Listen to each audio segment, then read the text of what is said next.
I took the job because it sounded easy. One night, one orchard. Just stay until morning. That's what the man said when he handed me the keys.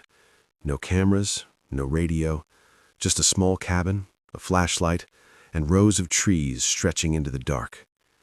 I remember asking him if there was anything I should know. He hesitated.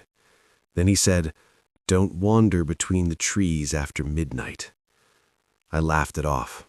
People always say weird things about places they've spent too much time in.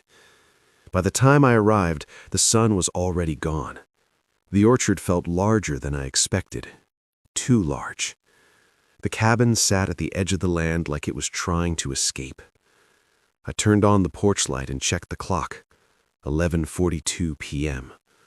The air smelled damp, sweet, almost rotten. Wind moved through the branches, but it didn't sound natural. It sounded slow, heavy. I walked the first row of trees, flashlight cutting through the darkness. Everything looked normal. Trunks, leaves, shadows. I told myself this would be the easiest money I'd made all month. Around midnight, the wind stopped, completely. The orchard went silent. No insects, no birds, nothing. Silence in a place like that feels loud. I stood still, listening. That's when I noticed something strange. The trees felt closer together than they had before. I shook it off. Depth perception at night plays tricks on you. I went back to the cabin and sat down. 12:17 a.m. I heard a sound then. Footsteps.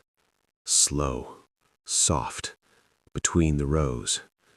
I grabbed the flashlight and stepped outside. "Hello?"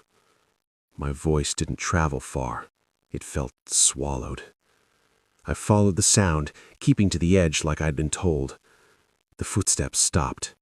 I stopped too. My heart beat harder than it should have. I scanned the trees. Nothing moved, but the feeling didn't go away. I walked back toward the cabin, but something felt wrong. The distance was longer. The cabin looked farther away than it should have been. When I reached it, I checked the clock again. 12:18 a.m. 1 minute. I sat down, trying to calm myself. That's when I heard it again. This time closer. Not footsteps. Breathing. Low, slow, like someone trying not to be heard.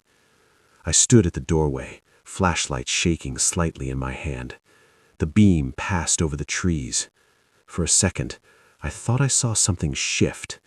Not run, just lean back into the darkness.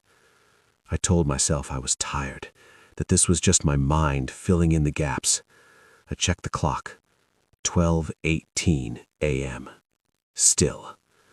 I walked a little farther into the orchard this time, just a few steps. The air changed immediately. Colder, thicker, the smell stronger. I felt like I was underwater. I turned around to go back. The cabin was gone. Not hidden. Gone. I spun slowly, panic rising. The trees surrounded me in every direction, closer than before. I heard the breathing again. This time, it wasn't coming from one place. It was everywhere. I forced myself to walk forward. Each step felt heavier. My flashlight flickered. Shadows moved in ways shadows shouldn't. I reached out and touched a tree trunk to steady myself. It was warm.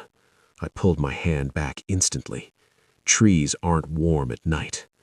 That's when I noticed the markings. Scratches on the bark. Deep, like fingernails. Hundreds of them, all facing inward, toward the center of the orchard. I heard a whisper then. Not words, just a sound that almost formed them. My name. I don't remember telling anyone my name. I turned and ran. I didn't care where. Branches scraped my arms. Something brushed past my shoulder. I didn't look. I focused on breathing, on moving, on not stopping.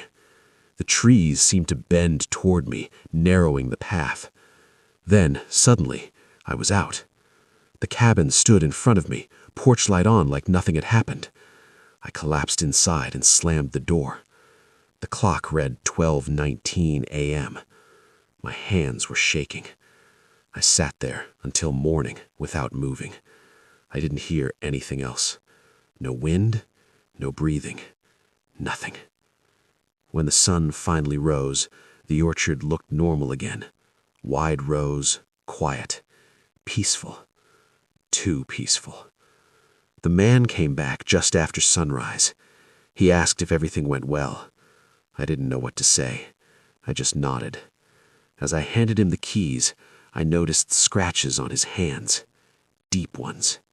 He smiled and said, "You stayed out of the trees, right?" I didn't answer. I never went back.